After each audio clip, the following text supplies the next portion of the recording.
We're going to explore more ways to warm up when you're going into a technical sort of exercise with guitar practicing. Obviously, there's different ways to warm up. You might want to go and play chromatically. You might want to learn a scale. You might want to do an arpeggio. This one over here, we're going to look at 3 notes per string. And keep in mind that no matter what exercise you decide to warm up with that you feel is relative or relevant rather to where you are with your guitar playing, do it slow. So this one over here, it's in the key of C major. So the notes are C, D, E, F, G, A, B, C, no sharps and flats. It's a nice big stretch. You can see finger ones over there. Make sure you've got a PDF sheet as well so you can see the tab for it. In slow-mo, we're going to have something like this.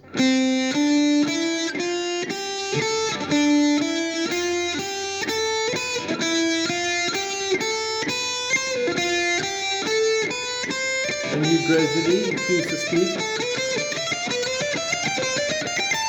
to wherever you are at your pace. But start off slow, make sure all your notes are clean, make sure your technique is accurate. Now I'm going to take you slowly through the exercise so we can just show you what's done and give you some tips on how to get it working nice and smoothly. So we're going to focus more into your fretting hand for starters.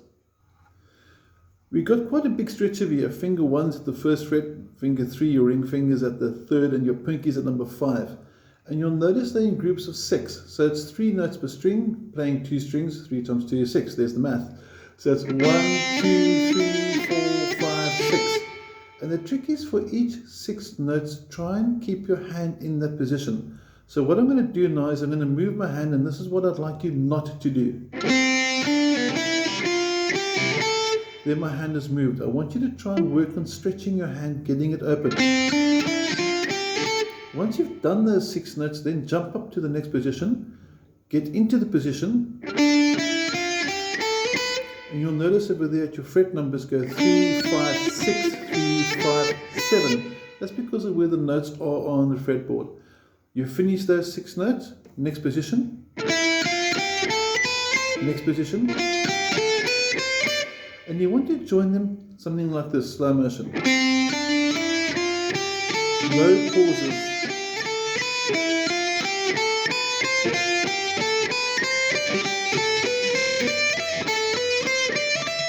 As you're playing off the screen now. Okay, but that's the concept. You don't want to break. You don't want to do this, for example.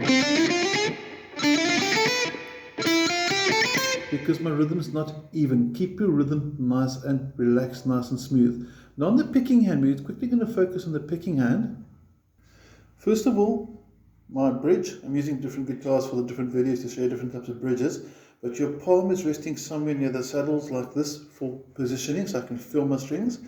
And then I'm alternating my strokes. I'm going down, up, down, the whole way through. Down, up, down, up, down, up, the whole way through. And you can see the movement there.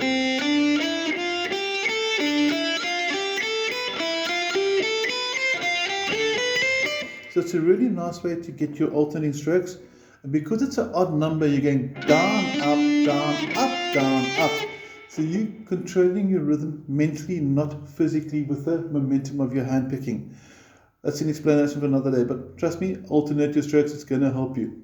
Now once you've got this, I want you to try it backwards. So I'm going to focus onto my fretting hand again, and I'm going to start quite high up, say from fret 17 with a pinky.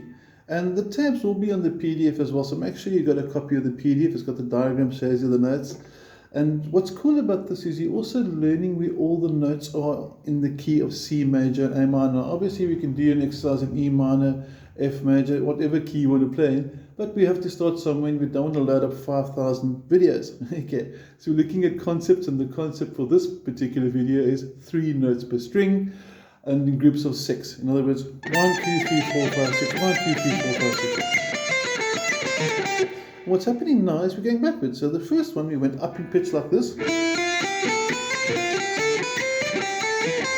and now we're coming down.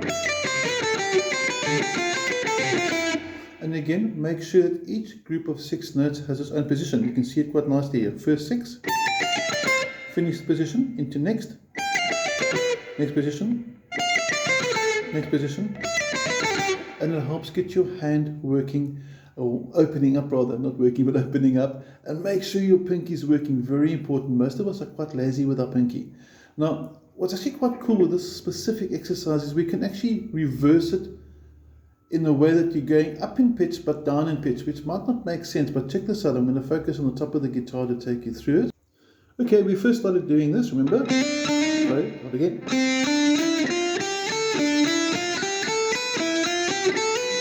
And then we went down, we went from here, for example, somewhere over here.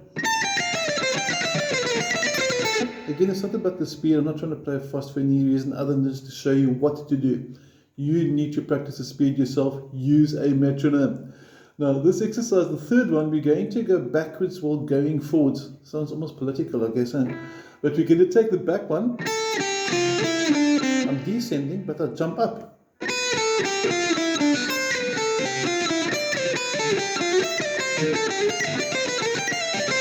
What's nice about this, it forces your pinky to be accurate now, because as you go from here, your pinky has to get the next target note, fret number 7.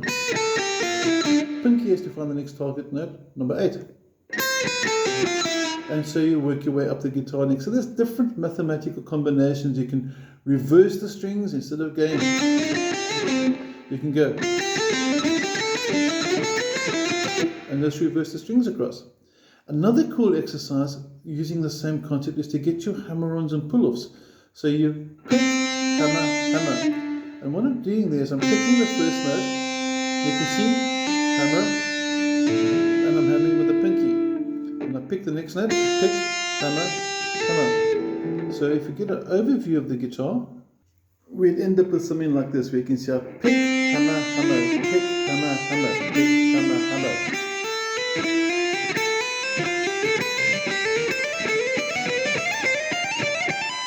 And it's also a nice way to get your pinky nice and strong for hammer-ons and pull-offs.